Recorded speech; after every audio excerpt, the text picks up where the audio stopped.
할렐루야. 성탄의 기쁨을 뒤로하고 다시 삶의 자리로 돌아가신 우리 살아가는 성도님 여러분, 어제와 오늘의 삶은 어떠했습니까?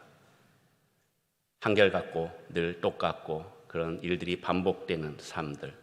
그런데 이런 삶도 이제 2023년 얼마 남지 않았습니다. 계속해서 우리가 대림절에 기다리고 고대했던 그 설레는 마음을 잊지 않고 늘 주님만을 생각하는 믿음의 성도님들이 되길 주님의 이름으로 축원합니다. 오늘 말씀은 동방의 박사들에 대한 이야기로 시작이 됩니다. 예수님의 탄생은 우리가 너무나도 잘 알듯이 인류 역사에 굉장히 중대한 사건이었습니다. 이것을 믿는 자나 믿지 않는 자나 같은 마음인데 단지 우리는 이 사실의 심각성에 대해서 크게 신경을 쓰지 않았습니다. 예수님께서 이 땅에 오신 것, 거룩하고 기쁜 날로만 생각을 했지 당시 시대적인 상황을 비추어 볼 때는 단순히 오시는 것으로 끝날 문제가 아니었던 것입니다. 동방의 박사들은 왕의 별을 보고 찾아왔고 왕이 예수를 죽이고자 한 그 마을에 태어난 아기들을 죽일 정도로 심각한 문제였던 것입니다. 고대로부터 사람들은 별을 통해서 한 개인이나 국가의 장래나 운명을 결정지을 만큼 별의 운행에 대해서 깊은 관심을 가졌습니다. 우리나라만 해도 첨성대나 혼천이 같은 그런 측정 기구나 천상열차 분야지도 같은 별자리 지도를 이용해서 별의 움직임을 파악을 하고 계절의 변화에 따른 시각과 절기를 정확하게 파악해서 언제 파종을 하고 언제 추수를 할지 나라에서 철저하게 관리를 했습니다. 예수님이 탄생하셨던 그 시기에도 동방의 박사들뿐 아니라 아브라함의 이후 별을 통한 하나님의 계시를 보았던 유대인들에게 있어서 별은 하나님의 뜻을 전달받는 도구로 여겼습니다. 오늘 우리는 2000년 전 동방의 박사들에 대해서 알아보고자 합니다. 어디서 왔고 무엇을 했으며 또한 어떻게 돌아갔는지 오늘 말씀을 통해서 함께 은혜를 나누는 귀한 시간이 되길 주님의 이름으로 축원합니다. 먼저 1절로 3절까지의 말씀 우리 함께 봉독하겠습니다. 헤롯 왕 때에 예수께서 유대 베들레헴에서 나시매 동방으로부터 박사들이 예루살렘에 이르러 말하되 유대인의 왕으로 나신 이가 어디 계시냐? 우리가 동방에서 그의 별을 보고 그에게 경배하러 왔노라 하니 헤롯 왕과 온 예루살렘이 듣고 소동한지라. 아멘. 예수님은 헤롯이 유대 지역을 35년간 다스렸던 시기에 미가 선지자의 예언대로 유대 땅 베들레헴에서 나셨습니다. 그리고 그 별을 보고 찾아온 동방의 박사들, 동방의 박사들은 동방박사라고도 불리는데 늘 예수님과 함께 더불어서 등장하는 자들이 바로 동방박사들이었습니다. 동방박사들이 어디서 왔는지는 학자마다 의견이 조금씩 다릅니다. 당시 천문학과 점성술이 발달한 그 바벨론이나 바사 혹은 아라비아에서 왔다고 추정할 뿐입니다. 전승에 의하면 동방박사의 이름은 카스파르, 발타사르, 멜키오라고도 하는데 세 가지 예물 들여 3명이 왔다라고 말하기도 합니다. 또 다른 신학자들은 12명이라고도 이야기합니다. 하지만 중요한 것은 동방의 박사의 숫자가 중요한 것이 아니라 당시 최고의 현인들이었던 천문학자와 점성술사, 동방의 그 박사들이 예루살렘에 예수 그리스도를 왕 중의 왕으로 메시아로 인정을 했고 그곳으로 왔다라는 사실입니다. 오직 그 메시아의 별만을 보고 따라왔던 것, 예배드리기 위해서, 경배드리기 위해서 그 별을 찾아왔던 것, 유대인으로 왕을 오실 그분을 만나기 위해서 그 초자연적인 별을 의지하여 예루살렘까지 왔다라는 사실입니다.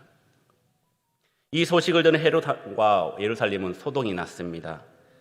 자신도 알지 못하는 왕이 나왔다는 소식은 유대인도 아닌 이방인들에게서 들었기 때문입니다. 이들에게 왕이 태어났다라는 것은 반역이고 역모였습니다. 여기서 우리는 진정한 구원이 어떤 사람에게 나타나는지 알 수가 있습니다. 동방박사는 별을 보고 유대인의 왕에게 경배하러 왔다고 말하고 있습니다. 그런데 헤롯 왕과 유대인들은 동방 박사의 말을 듣고 기뻐하지 않았습니다. 소동이 일어났습니다. 대제사장과 서기관들은 미가 선지자의 예언을 통해서 메시아가 베들레헴에서 나실 것이라는 그 사실도 알고 있었습니다. 그런데 뭐가 문제입니까? 이들은 성경 말씀을 내 것으로 받아들이지 않고 알기만 했다라는 사실입니다. 어디에 태어나는지는 아는데 그곳에 경배하러 가지 않았다라는 것입니다. 말씀에 즉각적인 행동이 나오지 않고 그냥 아는 것에 만족했다라는 사실입니다. 자신의 기득권에 그 자신의 위치에 그것을 위협당할 것 같으니까 심지어 메시아를 죽이려고까지 했습니다. 사실 헤롯은 유대인이 아닙니다. 앞서 말씀드린 것처럼 에서의 후손으로 이두메 출신입니다. 그렇게 정식적으로 유대인의 왕이 될 수가 없습니다. 당시 팔레스타인을 지배하던 로마에게 많은 돈을 주고서 왕위를 얻은 인물입니다. 헤롯은 성격이 음흉하고 포악하고 의심이 많기로 유명한 왕이었습니다. 자신의 자리를 차지하려고 음모를 꾸민다라는 이유로 부인과 친척과 그리고 두 아들들까지 죽인 아주 폭군이었습니다. 그리고 나중에도 말씀드리겠지만 동방 박사들에게 속은 것을 안 헤롯은 아무런 죄 없는 예수님과 비슷한 시기에 출생한 베들레헴에서 태어난 아기들을 죽이는 그런 만행까지 저지른 인물이었습니다. 이런 상황에서 예수님이 탄생하신 것입니다. 아기 낳기 좋은 나라가 아닌 어렵고 힘든 시기에 예수님께서 태어나신 것입니다. 왕으로 오신, 인류를 구원하러 오신 이 예수님이 천국과 같은 에덴 동산과 같은 그런 낙원에서 태어나는 것이 아닌 사단의 세력과 하나님의 백성이 치열하게 싸우는 영적인 전쟁터에서 예수님은 태어나신 것입니다. 우리도 지금 치열한 영적 전쟁을 하고 있습니다. 전쟁 같은 세상에서 우리는 살고 있습니다. 어디 하나 평안히 쉴 만한 곳이 없습니다. 계속해서 우리를 유혹하고 끊임없이 무너뜨리려고 악한 영들은 우리를 괴롭히고 있습니다. 늘 우리 주변에는 위험이 도사리고 있습니다. 과학과 문명이 발달할수록 우리를 시시탐탐 엿보고 마음을 돌리기 위해서 사탄은 지금도 일하고 있습니다. 우리가 이 땅에 있는 것이 탐탁지 않은 자들이 지금도 우리를 무너뜨리려고 하고 있습니다. 이럴 때일수록 우리는 무엇을 해야 합니까? 늘 말씀과 기도로 영적 무장하여 싸움으로써 교회와 성도와 나라를 지키고 하나님 나라를 확장하는 데 우리는 열심을 다해야 될 것입니다. 또한 우리의 경건한 생활과 신앙의 회복을 통해서 거짓과 위선으로 타락해가는 이 사회에서도 진실과 정직의 새 바람을 넣어야 할 것입니다. 이를 위해서 늘 우리를 위해서 싸우시는 주님의 능력을 바라보시는 믿음의 성도님들이 되시길 주님의 이름으로 축원합니다. 계속해서 10절과 11절 말씀을 우리 함께 봉독하겠습니다. 그들이 별을 보고 매우 크게 기뻐하더라. 집에 들어가 아기와 그의 어머니 마리아가 함께 있는 것을 보고 엎드려 아기께 경배하고 보배합을 열어 유향과 몰약을 예물로 드리니라. 아멘. 고대에서는 한 나라의 최고 통치권자와 고귀한 사람, 존귀한 사람을 만나거나 충성을 다짐하게 될 때는 특별한 예물을 바치는 것이 상식이었습니다. 동방의 박사는 더 특별하고 귀한 선물인 황금과 유향과 몰약을 준비하였습니다. 여기에 각각의 선물에 의미가 있는데 황금은 굳이 제가 설명을 하지 않아도 여러분들이 너무나도 잘 알고 있는 진귀한 광물입니다. 당시 중동에서는 이런 말이 전해져 내려옵니다. 황금을 가지지 않고선 왕을 만날 생각을 하지 말아라. 왕을 만날 때는 반드시 준비해야 될 것이 바로 황금이었던 것입니다. 황금은 금속 중에도 왕이었고 황금이신 예수 그리스도 세상의 왕이셨습니다. 유향은 아라비아 지방의 관목에서 채취한 향기로운 송진을 원료로 해서 만들었는데 예수님의 제사장직의 권위와 신성을 인정하는 예물이었습니다. 그래서 레위기 2장 1절에서 2절 말씀을 보면 누구든지 소재의 예물을 여호와께 드리려거든 고운 가루로 예물을 삼아 그 위에 기름을 붓고 또 그 위에 유향을 놓아 아론의 자손 제사장들에게로 가져갈 것이요 그 제사장은 그 고운 가루 한 움큼과 기름과 모든 유향을 가져다가 기념물로 제단 위에서 불사를 지니 이는 화제라 여호와께 향기로운 냄새니라 라고 말씀하셨습니다. 향이 좋아서 집에 하나 해야겠다라는 생각을 할 수도 있겠죠. 그런데 뭣도 모르고 만들어서 사용하다가는 백성 중에 끊어진다라고 하나님께서 경고하셨습니다. 그 말씀이 또한 출애굽기 30장 34절에서 38절에 말씀하고 있습니다. 여호와께서 모세에게 이르시되 너는 소합향과 나감향과 풍자향의 향품을 가져다가 그 향품을 유향과 섞되 각기 같은 분량으로 하고 그것으로 향을 만들되 향 만드는 법대로 만들고 그것에 소금을 쳐서 성결하게 하고 그 향 얼마를 곱게 찍어 내가 너와 만날 회막안 증거 궤 앞에 두라. 이 향은 너희에게 지극히 거룩하니라. 내가 여호와를 위하여 만드는 향은 거룩한 것이니 너희를 위하여는 그 방법대로 만들지 말라. 냄새를 맡으려고 이 같은 것을 만드는 모든 자는 그 백성 중에서 끊어지리라. 얼마나 무서운 말씀입니까? 이 향은 나를 위해서 있던 향이 아니라 하나님을 위해서 온전히 존재했던 향이었던 것입니다. 유향은 제사에 꼭 필요한 향수였습니다. 그리고 분향단 위에는 늘 향이 꺼지지 않고 타고 있었습니다. 이것은 무슨 의미입니까? 하나님께서는 그 향을 계속해서 흠망하고 계셨다는 사실입니다. 이 귀한 향을 예수님께 드렸다라는 것이죠. 마지막으로 몰약은 시스터스라고 하는 나무에서 나오는 진액으로 만든 약입니다. 아주 비싼 기름인데 당시 기름 부음을 받은 자들은 왕과 제사장과 선지자들에게 기름을 부었습니다. 이때 붓는 기름을 관유라고 하는데 이 관유를 만들 때 사용하던 그 물질이 바로 몰약이었습니다. 몰약은 예수님의 순환과 죽음을 미리 예비하신 예물이었습니다.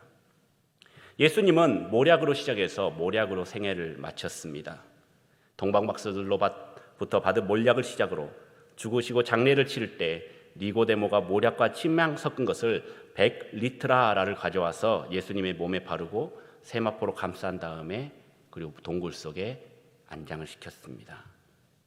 100리트라 이것은 한 35kg 정도 되는 양인데 이것은 금으로 따졌을 때는 몇십억이 넘는 아주 귀한 양이었습니다. 엄청난 비싼 양이었죠. 실제로 예수님은 자신의 생명과 죽음을 포함한 그 모든 것을 인류의 구원을 위해서 다 내어놓으셨습니다. 결국 동방박사는 가장 위대한 분께 가장 고귀한 예물을 드렸던 것입니다. 참된 왕으로 오신 예수님께 온 마음과 온 정성을 다해서 그 멀리서부터 왔을 때부터 준비하고 또 준비해서 소중히 여기고 예수님께 드렸다라는 사실입니다. 오늘 동방박사들도 이렇게 예수님의 탄생을 축하하고 황금과 유향과 몰약을 준비하였는데 지금 우리들은 어떤 모습으로 예수님께 나아가고 있습니까? 여러분들은 가장 귀한 것을 예수님께 드렸습니까? 예전에 그 우차사라는 개그 프로그램이 있었습니다. 그곳에서 한 남자 개그맨이 네 생일엔 명품 가방, 내 생일엔 십자수냐라는 그런 말을 해가지고 많은 남자들의 호감을 얻었습니다. 명품 가방은 몇백만 원이 넘는 건데 십자수는 어떤가? 굉장히 싸잖아요. 선물을 비교해서는 안 되지만 그래도 얼추 선물의 값을 맞춰달라는 의미였습니다.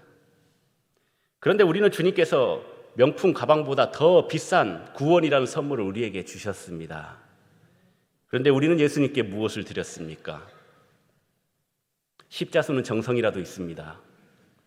우리는 그 정성조차도 쏟지 않고 핑계만 대면서 삶이 힘들어서요, 내가 지금 바빠서요 드리기를 거부하고 있지 않습니까? 사랑하는 성도 여러분, 우리의 마음은 예수님을 맞을 마음의 준비를 해야 합니다. 그리고 우리가 가진 그 모든 것, 온 마음과 정성을 다해서 드리는 오늘의 이 예배가 예수님께 가장 귀한 선물이 되어야 될 것입니다. 여러분들의 보혜보의 합에는 무엇이 담겨 있습니까? 황금, 유향, 몰약이 아니더라도 여러분들의 마음과 정성이 담겨 있길 주님의 이름으로 축원합니다. 마지막으로 12절 말씀을 우리 함께 봉독하겠습니다. 그들은 꿈에 헤롯에게로 돌아가지 말라 지시하심을 받아 다른 길로 고국에 돌아가니라. 아멘. 동방박사들이 예루살렘에 도착하고 헤롯은 동방박사들로부터 유대인의 왕이 나셨다는 소식을 듣고 놀라서 대제사장과 서기관들에게 예수 그리스도가 어디서 날겠느냐라고 물었을 때 미가 선지자의 말처럼 베들레헴에서 나신다 말을 듣습니다. 그리고 아기 예수를 찾거든 자신에게도 알려달라고 이야기를 합니다. 물론 이 이유는 자기들도 아기 예수께 경배하기 위함이다라는 표면적으로는 아주 멋진 표현이지만 실제적으로 그의 마음속에는 예수님을 죽이려는 그런 마음이 있었던 것입니다. 헤롯은 동방의 박사들이 예수님을 찾기만을 기다렸습니다. 그런데도 하루 이틀 지나고도 오지 않습니다. 나중에 알려진 소식은 동방 박사들이 예루살렘을 거치지 않고 다른 길로 고국에 돌아갔다라는 사실을 알았습니다. 동방 박사들은 헤롯의 요청에 의하지 않고 다른 길로 고국에 돌아갔습니다. 꿈에 나타나 예루살렘으로 가지 말라. 그 꿈에서 지시를 받았기 때문입니다. 동방 박사들은 별을 보고 찾아왔습니다. 하지만 중간에 사라진 별로 인해서 인간적인 방법으로 왕을 찾고자 했습니다. 그 방법은 무엇이냐? 왕으로 태어난 사람은 당연히 왕궁에서 태어날 것이다 라는 인간적인 생각. 그래서 헤롯 왕을 찾아갔던 것이고 왕이 어디에 있느냐? 우리가 경배하러 왔다라고 얘기한 것입니다. 왕은 당연히 왕의 혈통에서 나와야 되는 것이 맞습니다. 그런데 그것이 바로 실수의 원인이었고 재앙의 원인이 되었습니다. 하나님의 생각과 사람의 생각이 다르다라는 것을 우리에게 보여준 사실입니다. 그래서 이사야 55장 8절에서 9절 말씀을 보면 이는 내 생각이 너희의 생각과 다르며 내 길은 너희의 길과 다름이니라. 여호와의 말씀이니라. 이는 하늘이 땅보다 높음 같이 내 길은 너희의 길보다 높으며 내 생각은 너희의 생각보다 높으니라 라고 말씀하셨습니다. 그런데 사람들은 자꾸 자기의 기준에 맞춰서 하나님을 생각하고 결정을 해버립니다. 이와 같이 박사들의 판단착오로 판단의 실수로 인해서 예루살렘과 베들레헴에는 2살 아래의 수많은 아이들이 학살당하는 그 결과를 초래했던 것입니다. 박사들도 이런 실수가 엄청난 결과가 오리라고는 상상도 못했을 것입니다.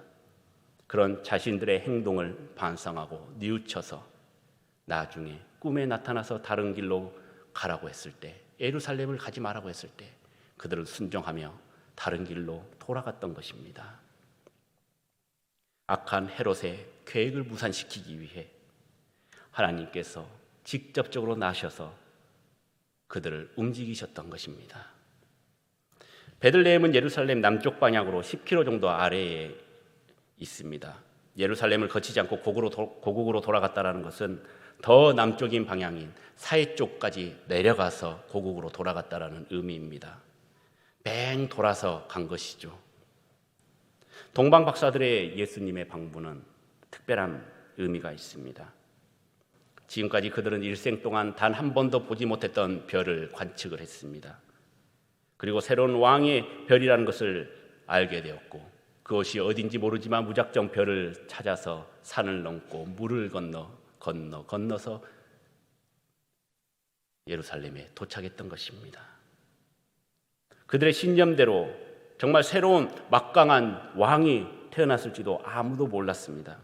찾아 나서긴 하였어도 어디까지 가야 하며 또 자기 집으로 다시 돌아간다라는 그 보장도 없이 무작정 그 별 하나만 보고 찾아갔다라는 것입니다. 그들의 신념대로 모험을 강행했습니다. 이것이 오늘 우리에게 성도들에게 주는 교훈입니다. 우리 그리스도인들은 항상 새로운 믿음의 세계에 대한 도전과 모험을 해야 합니다. 지금 여러분들의 신앙의 크기는 어떻습니까? 모형은 어떻습니까? 양은 어떻고 질은 어떻습니까? 여기에서 안주하지 마시고 계속해서 여러분들의 신앙을 업그레이드, 높여야 될 줄 믿습니다. 헨리 밤 다이크 목사님이 쓴 네 번째 동방박사라는 소설에는 동방박사 3명 이외에 한 명이 더 등장을 합니다. 그의 이름은 알타반이라고 하는데 알타반은 3명의 동방박사들이 메시아를 경배한다라는 말을 듣고 함께 길을 따라 나섭니다. 그는 아기 예수님께 경배하기 위해서 전 재산을 정리해서 세 가지 보물, 루비와 사파이어와 진주를 준비해서 함께 길을 떠났습니다. 일행이 베들레헴쯤 도착했을 때 어떠한 사건이 일어납니다. 자기 앞에 피를 흘려가며 죽어가는 사람이 있었는데 그 알타바는 그 죽어가는 자를 치료하겠다고 하고 나머지 세 사람의 동방박사들은 먼저 가라고 보냅니다. 그리고 여관을 찾아서 그 사람에게 맡기고는 세 가지 자기가 준비한 보석 중에 루비를 꺼내어 이것을 여비로 쓰고 치료제에 보태서 쓰라고 합니다. 그리고 서둘러 약속한 지점에 갔습니다. 하지만 이미 세 친구들은 떠났고 아기 예수님도 헤롯의 박해를 피해서 이집트로 피난을 간 이후였습니다. 또 허탈해하고 있는데 갑작스러운 말 발굽 소리와 비명 소리, 갓난아이의 울음소리가 들립니다. 헤롯 왕이 산의 아기들을 죽이기 위해서 보낸 것입니다. 알타바는 그 아이들을 구하기 위해서 남은 두 가지 보석 중에 사파이어를 꺼내서 그 병사의 대장들에게 줍니다. 아기를 죽이지 말아달라고. 알타바는 이제 예물 하나가 남았습니다. 그 진주를 안고 예수님이 계신다라는 이집트로 또 찾아갑니다. 그런데 거기서도 예수님의 흔적은 찾지 못하고 33년의 시간이 흘렀습니다. 이제 순례의 여정을 마무리하기 위해서 마지막으로 예루살렘으로 들어갔습니다. 그런데 마침 그날은 예수님이 골고다 언덕에서 십자가에 달려 돌아가신 날이었습니다. 이 소식을 들은 알타바는 내가 33년 동안 헤맨 그 왕이 어린 예수가 이제 십자가에 못 박히시다니 내 진주를 그 주님께 드려야겠구나 라고 예수님을 만나러 골고다로 가려는데 노예로 팔려가던 한 소녀가 알타반의 다리를 붙잡고 애원합니다. 살려주세요. 살려주세요. 알타반은 불쌍한 마음이 들어 예수님께 바치려고 했던 그 마지막 보물인 진주마저 그 소녀의 몸값으로 주고 그 어린 소녀를 풀어줍니다. 이제 알타반에게는 아무런 예물이 남아있지 않습니다. 이제 빈털터리가 되었습니다. 이제 예수님을 무슨 면목으로 보냐 하면서 걱정하며 발걸음을 옮기던 순간 갑자기 예루살렘이 어두컴컴해지고 지진이 나기 시작했습니다. 예수님께서 십자가에 달려 돌아가셨던 것이죠. 그리고 그 집안이 무너지면서 기왓장이 알타반의 몸을 덮쳤고 그 70대 노인의 알타반은 피를 흘리며 그 자리에 쓰러지고 맙니다. 마지막 힘을 다해서 주님께 기도합니다. 주님, 죄송합니다. 새로운 왕 메시아를 만나 경배하려 평생을 찾아다녔지만 그분을 뵙지 못한 채 결국 이 부족한 사람은 죽습니다.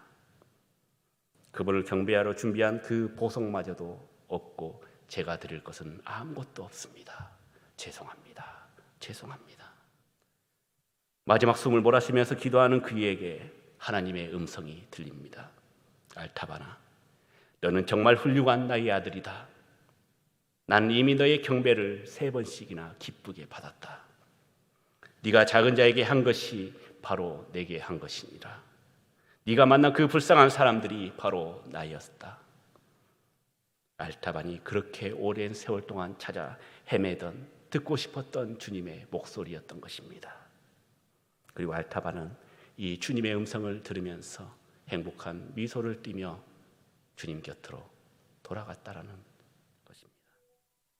사랑하는 성도 여러분, 그 믿음이란 것은 그 자체가 미지의 세계입니다.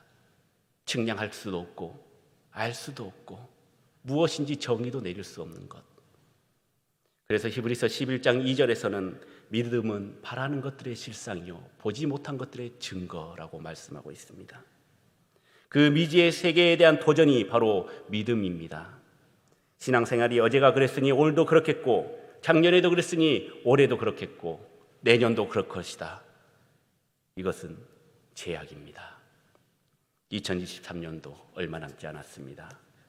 여러분들이 연초에 생각하고 기도했던 제목들 어떻게 하나둘씩 다 이루어졌습니까? 이제 늦었어 포기하고 있지 않습니까?